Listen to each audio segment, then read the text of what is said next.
ஆணும் பெண்ணும் நிகரெனக் கொள்வதால் அறிவில் ஓங்கி வையம் தழைக்குமாம் அப்படின்னா பாரதி. அவன் ஒரு மிகப்பெரிய கனவு கண்டான், அப்படிலாம் இருக்கணும் இந்த சமுதாயம் அப்படின்னு. அவனுடைய கனவு இன்னைக்கு 100% அல்ல 200% வந்து நனவாயிருக்கு. அவன் கண்ட புதுமை பெண்கள் வந்து இன்னைக்கு சமுதாயத்தில் நிறைய இடங்களை வந்து விரவி கிடக்காங்க. அவங்கள வந்து வெளிச்சம் போட்டு காட்டக்கூடிய இந்த நிகழ்ச்சி தான் உமன் ஐகான் அப்படின்ற இந்த நிகழ்ச்சி. ஒரு பெண்ணால முடியாதது எதுவுமே கிடையாது. அவங்க மனசு வச்சா என்ன வேணா அவங்களால சாதிக்க முடியும்.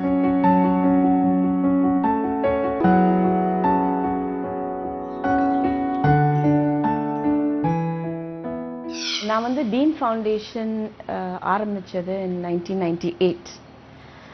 இப்போ நம்ம இன்னைக்கு நீங்க என்ன இன்டர்வியூ பண்றீங்கன்னா அது என்னோட இந்த டீன் ஃபவுண்டேஷன் ஆரம்பிச்சனால. அந்த டீன் ஃபவுண்டேஷனோட அச்சீவ்மெண்ட்ஸ் என்னன்னு சொல்லவே முடியாது. அது நிறைய பேர் அலாங் த வே நிறைய பேர் என்ன உதவி பண்ணியிருக்காங்க. எங்கள் ஸ்டாஃப், என்னோட ரிலேட்டிவ்ஸ், ஃப்ரெண்ட்ஸ். இது அவங்களோட ஜேர்னி ஆக்சுவலி. அண்ட் ஒரு லேடின்னு நம்ம எடுத்துக்கிட்டோம்னா அவங்களோட ஷேப் பண்ணுற அந்த character starts right from birth. So அவங்க பேரண்ட்ஸ் கான்ட்ரிபியூட் பண்ணியிருக்காங்க, அவங்க டீச்சர்ஸ், அவங்களோட சொசைட்டி, ஃப்ரெண்ட்ஸ். ஸோ என்னோட ஜேர்னி ஸ்டார்டட் இன் நெல்கிரிஸ். நான் அங்கே ஸ்கூலில் படிச்சிருந்தேன், ஸ்டேன்ஸ் ஹை ஸ்கூல். அண்ட் அங்கே நிறைய எனக்கு வாய்ப்பு கொடுத்தாங்க for our talents to bud to grow. அங்கேருந்து சென்னை வந்தோம். சென்னை வந்தப்போ எங்கள் பேரண்ட்ஸ் வர் வெரி ஓப்பன். எங்களுக்கு என்னென்ன ஆப்பர்ச்சுனிட்டிஸ் எங்களுக்கு கொடுக்க முடிஞ்சதோ கொடுத்தாங்க. I used to model for companies and we used to act in school plays. So all this என்னோட கேரக்டர் அண்ட் என்னோட கான்ஃபிடென்ஸ் பில்ட் பண்ணுச்சு. நான் வேரியஸ் ஸ்மால் ஜாப்ஸ் பண்ணிட்டு இருந்தேன் பிகாஸ் ஃபுல் டைமாக கெரியரில் இறங்க முடியல பிகாஸ் ஆஃப் மை சில்ட்ரன். அவங்க வளர்ந்த அப்புறம் நான் வேரியஸ் ஃபீல்ட்ஸில் வேலை பண்ணும்போது நடுவில் எங்கள் மாமனாருக்கு சர்ஜரி ஏற்பட்டது, அவரோட கேட்ராக்ட் சர்ஜரி. அந்த டைம் நான் அவர் பக்கத்தில் உட்காந்து கண்ணில் ட்ராப்ஸ் போட்டுருந்தோம், எவ்ரி 1 hour போடணும். அந்த நேரம் எங்கள் ஹஸ்பண்டோட ஃப்ரெண்ட்ஸ் நிறைய பேர் வந்து விசிட் பண்ணிட்டு இருந்தாங்க. அவங்கக்கிட்ட ஏதாவது ஒரு புக்கு கிடைக்குமா வாசிக்கிறதுக்கு, இங்கே உட்காந்து தானே இருக்கோம் பெட் பக்கத்தில் அப்படின்னு சொன்னப்போ ஒரு புக்கு கொடுத்தாங்க எங்களுக்கு தெரிஞ்சவங்க. அந்த புக்கு பேர் the Tibetan book of the living and dying. அது ஒரு டேர்னிங் பாயிண்ட்டாக சொல்லலாம் டீன் ஃபவுண்டேஷனுக்கு பொறுத்த வரைக்கும். அங்கே அந்த ஆத்தர் வந்துட்டு சென்ட் கிறிஸ்டபர்ஸ் ஹாஸ்பிஸ் பற்றி எழுதியிருந்தார். அங்கே ஒரு கேன்சர் பேஷண்ட் அங்கே எப்படி இறந்தாங்க, அந்த இடம் எப்படி இருந்ததுன்னு அதை வாசித்த உடனே நான் நினச்சேன், இங்கே சென்னையில் இந்த மாதிரி ஒரு இடம் இருக்கா? நம்மளுக்கு டெத்துன்னு சொன்னாலே அந்த வார்த்தையே நம்மளுக்கு பயமாக இருக்கே. ஸோ இப்படி இருக்கும்போது மற்றவங்கெல்லாம் எப்படி ஹெல்ப், அவங்களுக்கு ஹெல்ப் வேணும்னா டியூரிங் த லாஸ்ட் ஸ்டேஜஸ் அவங்க எங்கே போகிறாங்க, யார்கிட்ட பேசுகிறாங்க, இந்த மாதிரி ஒரு இடம் இருக்கா அப்படின்னு சொல்லிட்டு நானும் தேட ஆரம்பித்தேன். அந்த புஸ்தகம் வாசித்துட்டு ஒரு 6 வருஷம் ஆயிருக்கும். அப்போ இந்த மாதிரி ஒரு கான்ஃபரன்ஸ் இருக்குது ஃபெப்ரவரியில், கால் palliative மெடிசனில் கான்ஃபரன்ஸ் இருக்குது அப்படின்னு சொன்னாங்க. இதுக்கும் முன்னாடி இந்த கான்ஃபரன்ஸ் தெரிகிற முன்னாடி அந்த palliative வேர்டுன்னு எப்படி நான் கற்றுக்கிட்டேன்னா, எங்கள் ரிலேஷன் ஒருத்தர் ரொம்ப க்ளோஸ் ரிலேட்டிவ், அவரோட MRCP டிகிரி லண்டனில் முடிச்சுட்டு வந்தார். அவர் டைனிங் டேபிளை சுற்றி இருந்து பேசும்போது அவர் சொன்னார், இப்போ இந்த மாதிரி palliative மெடிசன் ஒன்று இருக்குது அப்படின்னா கடைசி கட்டத்தில் இருக்கிறவங்கள கவனிப்பு, எப்படி அவங்கள கவனிக்கணும். ஸோ palliativeனா it's the opposite of curative treatment. அப்போ நான் இன்னும் எனக்கு தேடுறதுக்கு எனக்கு கொஞ்சம் கூட ஒரு டைரக்ஷன் கிடச்சிது. இந்த கான்ஃபரன்ஸ் அட்டென்ட் பண்ணேன். கான்ஃபரன்ஸ் அட்டென்ட் பண்ணிட்டு திரும்பி வந்துட்டு இன்னொருத்தர் சொன்னாங்க, நீங்கள் ஒரு ட்ரஸ்ட் ஆரம்பிக்கலாமே, ஒரு சிஸ்டமேட்டிக்காக ஒரு ஸ்ட்ரக்சர்டாக ஒரு இன்ஸ்டிடியூஷன் மாதிரி எஸ்டாப்ளிஷ் பண்ணி நீங்கள் வேலை பண்ணலாமே அப்படின்னு சொல்லிட்டு சொன்னப்போ we registered a trust. எங்கள் கையில் we didn't have any money. It was a long road. And எங்கே போய் நம்ம டொனேஷன் ஏதாவது கேட்டால் சொல்லுவாங்க, ஸ்டாஃப் இருக்காங்களா, ஒரு அட்ரஸ் இருக்கா, அப்போ தான் நாங்கள் டொனேட் பண்ண முடியும், ATG இருக்கா. ஸோ அந்த மாதிரி ஒரு கேள்விக்கு நம்ம எல்லாம் ஒரு விஷயம் நம்ம ரெடி பண்ணணும்னு சொல்லிட்டு ரெடி பண்ணிகிட்டே வந்தோம். அப்போ அந்த ட்ரஸ்டி வந்து முதல்ல நான் கொஞ்சம் காசு போடுறேன் அப்படின்னு சொல்லிட்டு ஒரு மாதம் 20,000 rupees அவர் கொடுத்தாரு. அதை வச்சு நாங்கள் சின்னதாக ஒரு வீடு எடுத்துகிட்டு நாங்கள் ஆரம்பித்தோம். இந்த palliative care ஓட என்னோட பர்சனல் ட்ரைனிங் வந்துட்டு happened in St. Christopher's Hospice. அது ஒரு பெரிய ஒரு ஹிஸ்டாரிக் மூமெண்ட் இன் மை லைஃப்னு சொல்லலாம். I'm not a medical person. அது ஒரு டிஸ்அட்வான்டேஜாக இருந்தது ஒரு பக்கம் அட்வான்டேஜாக கூட இருந்தது. ஸோ இந்த ட்ரைனிங் ஒரு ஸ்டாஃப் கிடைக்கிறது கூட இந்த ஃபீல்டில் ரொம்ப கஷ்டமாக இருந்தது. ஃபார் எக்ஸாம்பிள், நாங்கள் ஒரு அட்வர்டைஸ்மெண்ட் போட்டோம், we need doctors for doing palliative கேர்னு அட்வர்டைஸ்மெண்ட் போட்டோம். ஒரே ஒருத்தர் அப்ளை பண்ணார். வேறு வழி இல்லாமல் அவரை எடுத்துகிட்டு அவரை ட்ரைனிங்க்கு அனுப்பிச்சோம். ட்ரைனிங்க்கு அனுப்பிச்சு நான் நினைக்கிறேன் ஒரு வாரம் தான் ட்ரைனிங்கில் இருந்தார். அதுக்கப்புறம் அங்கேருந்து எங்கே போனாருன்னே தெரில. அங்கேருந்து ஃபோன் பண்ணி சொன்னாங்க, உங்கள் டாக்டரை அப்ஸ்காண்ட் ஆயிட்டாரு, காணவே காணுன்னு சொன்னாங்க. சரி, அப்போ உடனே இன்னொரு டாக்டரை திரும்பி அட்வர்டைஸ் பண்ணலான்னு சொல்லிட்டு இன்னொரு டாக்டரை திரும்பி அப்பாயிண்ட் பண்ணோம். அவர் இன்னொரு 2 monthஸில் அவரை அனுப்பிச்சோம். அவரை அனுப்பிச்சிட்டு அவர் வந்துட்டு ஒரு வாரம் கழிச்சுட்டு, இது ரொம்ப நல்ல வேலைங்க, it's very motivating, it's very inspiring அப்படின்லாம் சொன்னார். நானும் ரொம்ப சந்தோஷமாக இருந்தேன். ஆனாலும் போய் அவங்க என்ன தான் நடக்குது பார்ப்போம்னு சொல்லிட்டு நான் இங்கேருந்து கேலிக்கட் போனேன். அங்கே போனப்போ அவரை மீட் பண்ணோம், எல்லாம் பண்ணோம். அடுத்த நாள் காலமே திரும்பியும் அந்த இன்ஸ்டிடியூஷன் போனப்போ 5 மணிக்கே அவர் அங்கே இந்த இடத்துலேருந்து காலி பண்ணி போயிட்டார். அவர் சொன்னார், எனக்கு இந்த ஆர்கனைசேஷன் நீங்கள் நினைக்கிற மாதிரி என்னால் நடத்த முடியும்னு எனக்கு டாக்டர்னு சொல்லிட்டு அவர் போயிட்டார். So that was a second doctor.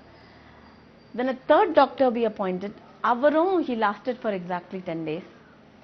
So இந்த நிலைமையில எங்கள் ட்ரஸ்டீஸ்லாம் நாங்கள் ட்ரஸ்ட் மீட்டிங் போட்டப்போ அவங்க சொன்னாங்க, அம்மா நம்மளால் இதை நடத்த முடியுமா, இது நம்ம ஸ்டாப் பண்ணுறதே நல்லது, இது இனி முன்னாடி போகாதுன்னு நினைக்கிறோம் அப்படின்னு சொன்னாங்க. ரொம்ப டிஜெக்டடாக இருந்தோம் நாங்கள் 3 பேரும். அந்த ஸ்டேஜில் ஒரு ட்ரஸ்டி சொன்னார், இப்போ நிறுத்தினா இனி நம்ம அதுக்கப்புறம் இது ஆரம்பிக்கிறத பற்றி யோசிக்கவே முடியாது, வேண்டாம் நம்ம எப்படியாவது ட்ரை பண்ணுவோம் அப்படின்னு சொல்லிட்டு we again looked for a doctor. அந்த நேரம் ஒரு ஜெராக்ஸ் கடையில் போயிருந்தேன் to type out a letter. அப்போ கம்ப்யூட்டர்லாம் கிடையாது எங்கள் ஆஃபீஸில். அங்கே ஒருத்தர் உட்காந்துக்கிட்டு அவர் வேற என்னமோ லெட்டர் டைப் பண்ணிக்குவோம். அவர் அந்த லெட்டரில் சைன் போட்டிருந்தாரு, டாக்டர் நம்பூதிரிப்பாடுன்னு சைன் போட்டார். நீங்கள் டாக்டரான்னு கேட்டேன். அப்படி பேசிட்டு அவர் ஒரு வேலை தேடுறான்னு சொல்லிட்டு அவரை அப்பாயிண்ட் பண்ணி 1 மாதம் நாங்கள் இங்கே அவரை எங்கள் கூட வச்சு அவரை பிடிச்சிருக்கா, அவருக்கு palliative care பிடிச்சிருக்கான்னு அசர்டெயின் பண்ணி அதுக்கப்புறம் அவரை ட்ரைனிங் அனுப்பிச்சு இன்றைக்கும் அவர் எங்கள் கூட இருக்கிறாரு. 15 வருஷத்துக்கு அப்புறம் இன்றைக்கும் இருக்கிறாரு. அவர் தான் ஸ்லோவாக இந்த இன்ஸ்டிடியூஷனை கூட நின்று எல்லாம் ஹார்ட் அண்ட் சோல் போட்டுக்கிட்டு எங்கள் மெடிக்கல் டீம் ஸ்லோவாக பில்டப் ஆச்சு. டீன் ஃபவுண்டேஷன், அந்த வேர்ட் டீன் ஃபவுண்டேஷன், அது பேர் வைக்கிறதுக்கே நாங்கள் என்ன மாதிரி பேர் வைக்கலாம்னு சொல்லிட்டு அதுக்கே நாங்கள் நிறையா கஷ்டப்பட்டோம். ஏன்னா சில சன்ஸ்கிரிட் வார்த்தைகள் இல்லாட்டி ஆஷ்ரம் அந்த மாதிரி வார்த்தைகள் வச்சா பேஷண்ட்ஸ் அங்கே வந்துட்டு ட்ரீட்மெண்ட் எடுக்கவே தயங்குறாங்க.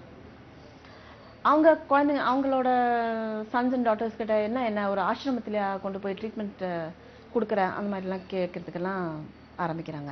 ஸோ அதனால் simple word, easy to understand, அந்த மாதிரி நம்ம ஒரு நேம் வைக்கணும்னு சொல்லிட்டு வி ஹேட் அன் acronym. அப்படின்னா to dignify and empower the ailing and the needy, அதுதான் டீன் ஃபவுண்டேஷன். அப்படின்னா ஒரு டெசர்ட்டில் ஒரு ஒயசிஸ் மாதிரி நம்ம இருக்கணும்.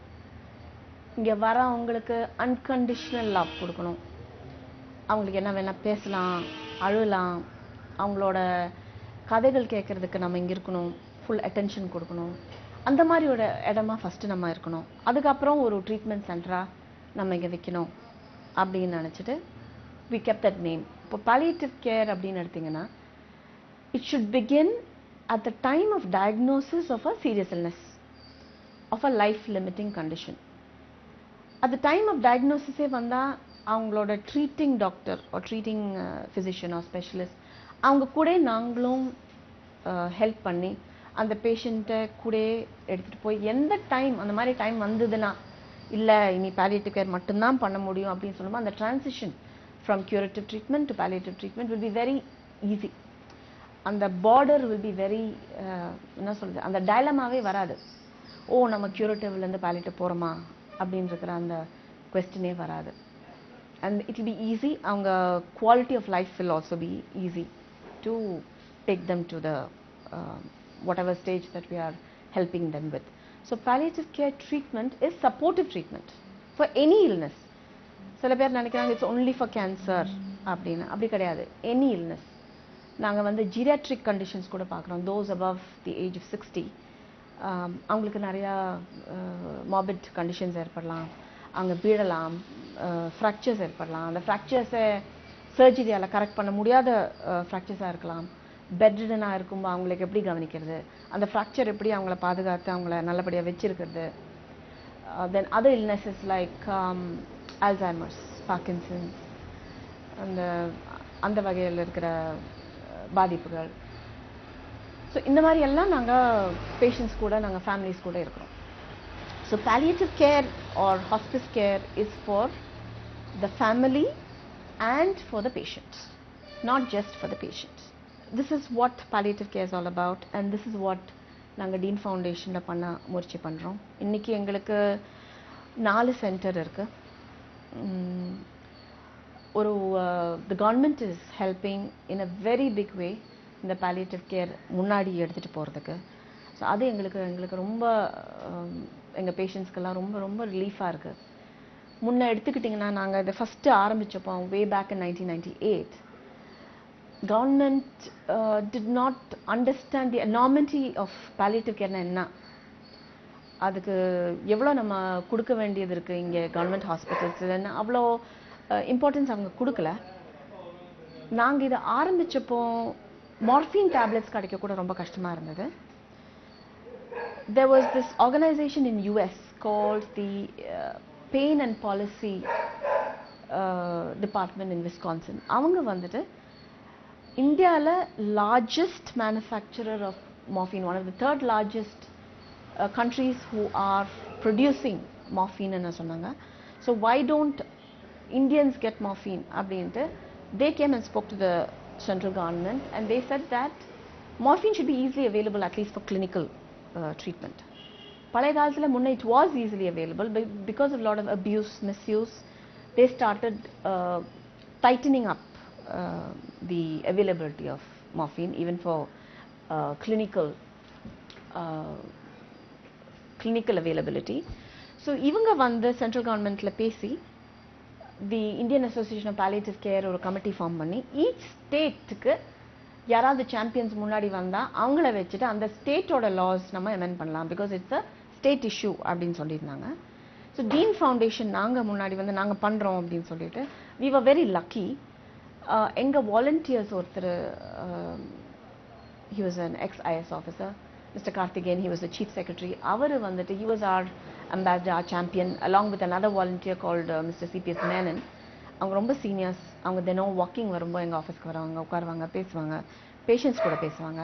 ஸோ அவங்க இதெல்லாம் புரிஞ்சுக்கிட்டு அவங்க வந்துட்டு ஐஏஎஸ் ஆஃபீஸர்ஸ் கிட்ட பேசி we had a morphine availability meeting. So Dean Foundation along with all the government heads including the police, we had a department, we had a meeting.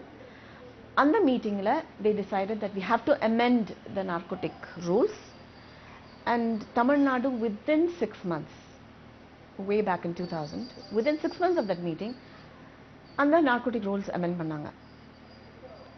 And because of that today, even today, any doctor who wants to prescribe morphine can get recognized under the RMI nu solluvom, recognition of a medical institution. If you get recognized under that, உங்களுக்கு morphine free-ஆ you can prescribe and you can give it to your patients. So அந்த மாதிரி ஒரு transition தமிழ்நாடுல வந்தது. It was a very historic amendment which was made by Dean Foundation and the help of various IS officers and the government that time. Another problem is, as a woman, இந்த மாதிரி ஒரு institution நடத்துறதுக்கு நிறைய challenges இருக்குது. ஆனால் இன்னொரு lady வராங்க இது நடத்தணும்னு என்ன கேட்டாங்கன்னா நான் கட்டாயமாக நீங்கள் பண்ணணும் அப்படின்னு தான் நான் சொல்லுவேன். ஏன்னா இந்த மாதிரி இடங்க நிறைய தேவைப்படுது, நிறைய பேஷண்ட்ஸ்க்கு ஹெல்ப் தேவைப்படுது. இப்போ நாங்களே ஓவர் 700 பேஷண்ட்ஸ் கவனிக்கிறோம். அந்த 700 பேஷண்ட்ஸ்க்கு நாங்கள் பண்ணுறது பத்தலை. நம்மளை மாதிரி இன்னும் ஒரு 10 டீம், ஹோம் பேஸ்ட் டீம் ரோட்டில் இருக்கணும். இப்போ ஹோம் பேஸ் டீம் அப்படின்னு சொல்றோம் இல்லையா, அப்படின்னா என்ன? இப்போ ஒரு குடும்பம் ஒரு ஒரு ஹட்டில் இருக்காங்க, ஒரு பிளாஸ்டிக் டென்ட்டுக்கு கீழே தங்குறாங்க. அவங்க வந்து ஒரு டாக்டர் நர்ஸ் அவங்க வீட்டில், அதுதான் அவங்க வீடு, அதுதான் அவங்களோட ஹோம். அந்த வீட்டுக்குள்ள எங்க டாக்டர் ஒரு டாக்டர் வருவாங்களா அப்படின்னு எதிர்பார்த்தா, நம்ம வீட்டில் நம்ம ரொம்ப ஏழை, நம்மளுக்கு அவங்களுக்கு பேவும் பண்ண முடியாது, யார் வருவா அப்படின்னு நினைக்கிற அந்த ஸ்டேஜில் டீன் ஃபவுண்டேஷன் அங்கே போய் அவங்களுக்கு என்னென்ன தேவையோ அங்கே செய்யும்போது ரொம்ப சந்தோஷப்படுவாங்க. So that is what we are trying to do. My grandmother was a doctor. அவங்க திருப்பதியில் she is one of the first lady doctors in the city. நான் சின்ன குழந்தையா இருக்குமா அவங்கள பார்ப்பேன். அவங்க வந்து ரிக்ஷாவில் ஏறி போய் வீடு வீடாக போயிட்டு யாராவது கூப்பிட்டாங்கன்னா டக்குன்னு என்னென்ன பண்ணணுமோ அவங்க போய் பண்ணிட்டு வருவாங்க ஆஸ் அ டாக்டர். ஸோ இன்னைக்கு அந்த மாதிரி எத்தனை பேர் ஒரு வீட்டில் போய் பண்ணுறாங்க, ஒரு சின்ன ஒரு குடிசையில் போய் அவங்களுக்கு வேண்டிய இருக்கிற ட்ரீட்மெண்ட் பண்ணுறாங்க, அவங்கள குளிப்பாட்டுறது, அவங்களுக்கு ட்ரெஸ்ஸிங் பண்ணுறது, ஒரு ட்ரிப்ஸ் கொடுக்கறது. ஆனால் ஒன்றும் எதிர்பார்க்காம, காசு ஒன்றும் எதிர்பார்க்காம ஃப்ரீயாக பண்ணுறாங்க.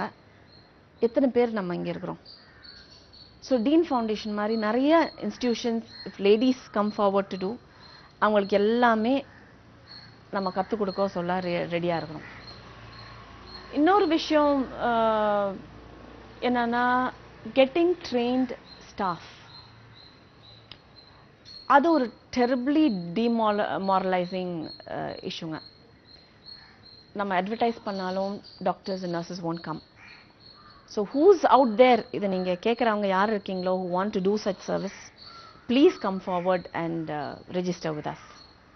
எங்களுக்கு நிறைய பேர் தேவை. As a woman, இன்னொரு விஷயம் என்னன்னா, we have to balance lot of tasks இல்லையா? You're a wife, you're a mother, you're a daughter-in-law, you're a daughter. We have to balance various activities. Morning till evening, அதெல்லாம் முடிச்சு தான் நம்ம we can do whatever that we need. Many times we neglect ourselves also. That is one of the challenges which I'm facing today. Being a mother and choosing between doing social work, taking care of the house, is quite a difficult, challenging role that we have to play. But women can do it. அவங்க மனசு வச்சா a lady can do just about anything. She can surmount any challenge. And இன்னைக்கு if Dean Foundation is here today, then that is the proof that a woman has gone through a lot of downs more than ups to reach her. எங்களோட first donation கிடைச்சப்போ நான் காரில் உட்காந்துட்டு அழுதேன். The first donation of 5 lakhs which we got from ICICI. That was a big boost to us. And that time I just sat and cried. And we got our first car as a donation. That time also I was in tears that one of our patients, நம்ம வேலை செய்யறது பார்த்து, நான் after I die this car must go to them அப்படின்னு சொல்லிட்டு எங்களுக்கு ஒரு car வந்தது. It was an old Fiat, 30-year-old Fiat, but it was very, very precious to us. And so there have been these beautiful moments and the lows which finally keep us going. And I think every woman out there should not look at the lows but keep fighting and seeing each day through. A lot of people praised us for our work and praised our doctors for the service that they were doing. Patients have praised us for our work. So அப்படியே அந்த word of mouth it went to various other doctors. So a Rotary Club நாங்க ஆரம்பிச்சு 1.5 வருஷத்துல one of the Rotary Clubs, Rotary Club of Madras West, அவங்க வந்து nominated us for the Sake of Honor award, which is a very prestigious award, and we got it within 1.5 months of starting work. So that was something that we were very, very happy about, and we were very humbled that Dean Foundation was chosen. அதுக்கப்புறம் in 2003, one of our visitors who was working as a freelance reporter with CNN, அவங்க வந்திருந்தாங்க. அவங்க வந்துட்டு எங்க கூட ஒரு whole day spend பண்ணி, அந்த டே வந்துட்டு நிறைய சில்ட்ரன் பார்த்தோம், patients who are little children பார்த்தோம். அவங்க ரொம்ப she was very moved. அவங்க ரொம்ப சங்கடப்பட்டாங்க, ரொம்ப ஆச்சரியப்பட்டாங்க. அவங்க வந்துட்டு ஒரு அவார்ட் அனௌன்ஸ்மெண்ட் பார்த்துட்டு அதுக்கு அவங்க எங்களை பற்றி எழுதி போட்டாங்க. Award was in America from an organization called the International Children's Hospice. அப்போ அவங்க வந்துட்டு ஒரு award category called the Elizabeth Kubler-Ross Award for Outstanding Contribution nominate பண்ணிட்டு என்னை செலக்ட் பண்ணி அவார்ட் கொடுத்தாங்க. That time, as usual, நாங்கள் trust was going through severe financial constraints. And எங்களுக்கு ஏர்ஃபேர் எல்லாம் போட்டு போய் கலெக்ட் பண்ணுறதுக்கெல்லாம் எனக்கு போகிறதுக்கு we didn't have that kind of funds available. So I went and talked to a lot of people, a lot of organizations, whether they will pay for the air ticket, because that wasn't part of the award. ஆனால் அவங்க சொன்னாங்க, America போயிட்டு collect பண்ணுறதுக்கெல்லாம் நாங்கள் அவார்டெல்லாம் கொடுக்க முடியாது அப்படின்னு சொன்னாங்க. ஆனால் நாங்கள் எக்ஸ்பிளைன் பண்ணோம், அது போய் அங்கே கலெக்ட் பண்ண அன்றைக்கி there will be lot of grant giving organizations. Main திங்னா ஆர்கனைசேஷனுக்கு அதோட ஆக்டிவிட்டிக்கும் நிறையா attention வரும். And there will be people who will be willing to fund such an activity, that to care for children who are very, very seriously ill அப்படின்னு சொன்னோம். But that did not happen and I couldn't go. Instead of that, one of my somebody else went and collected the award on our behalf. Now, because of that award, we managed to start off a specialty called pediatric palliative care in the children's hospital in Egmore. The government was very, very happy to give us space. And அங்கே இப்போ இன்னைக்கு அது நடக்குதுன்னா it is because of that exposure that we got and that encouragement that we got. என்னை பொறுத்த வரைக்குங்க, ஒரு பெண்ணாக இருந்தால் நம்மளுக்கு என்ன வேணால் சாதிக்க முடியும். நான் உங்களுக்கு இப்போ என்ன எடுத்துக்கிட்டிங்கன்னா, ஐம் a non-medical person. ஒரு மெடிக்கல் ஃபீல்டில் நான் வேலை பண்ணிகிட்ருக்கேன். அண்ட் மற்ற டாக்டர்ஸ் எல்லாம் நான் ஏதாவது சொன்னால் ஒரு 2 செகண்ட் இவங்க பேசுகிறாங்களான்னு ஒரு 2 செகண்டாவது கேட்பாங்க. அந்த மாதிரி நம்மளுக்கு நம்ம செய்கிற வேலை, நம்ம என்ன ஒரு ட்ரீம் பண்ணுறோம், அந்த வேலைக்கு நம்ம படிக்கலையே, நம்ம அதுக்கு வேண்டிய இருக்கிற குவாலிஃபிகேஷன் நம்மக்கிட்ட இல்லையே, எக்ஸ்பீரியன்ஸ் இல்லை அப்படின்னு நீங்கள் பயப்படவே கூடாது. உங்களுக்கு என்ன நீங்கள் கனவு காண்றீங்களோ அது நீங்கள் அச்சீவ் பண்ணணும். நம்மளுக்கு only have this one life to lead and we have to do whatever that we want. இன்னொருத்தர் லைஃபை to make it better, உங்களுக்கு ஏதாவது ஒரு ட்ரீம் இருந்தால் அதை கட்டாயமாக பண்ணி ஆகணும். we have to do that and there should be no regrets. when finally the time comes, there should be no regrets. நான் என்ன இன்னொருத்தர் உதவி பண்ணுறதுக்கு நான் பண்ணணும்னு நினச்சனோ அதை நான் பண்ணிட்டேன், அதுக்கு எனக்கு தகுதி இருக்கா, எனக்கு குவாலிஃபிகேஷன் இருக்கா, அந்த மாதிரி எல்லாம் நான் நினைக்காம நான் இறங்கி பண்ணேன் அப்படின்னு இருக்கிற தாட் நம்ம எல்லாருக்கும் வரணும். So please dare to dream. A woman is the cornerstone of every family and the foundation of every enterprise. அதான் நான் நம்புறேன். நிச்சயமா அந்த நிகழ்ச்சி நிறைய பெண்களுக்கு ஒரு ஊக்கமா இருந்திருக்கும் அப்படின்னு நான் நம்புறேன். இதே போல அடுத்த வாரம் வேறொரு உமன் ஐகானோட உங்களை நான் சந்திக்கிறேன். அதுவரை உங்களிடமிருந்து விடைபெறுவது உங்கள் கணேஷ் பிரபு. நன்றி.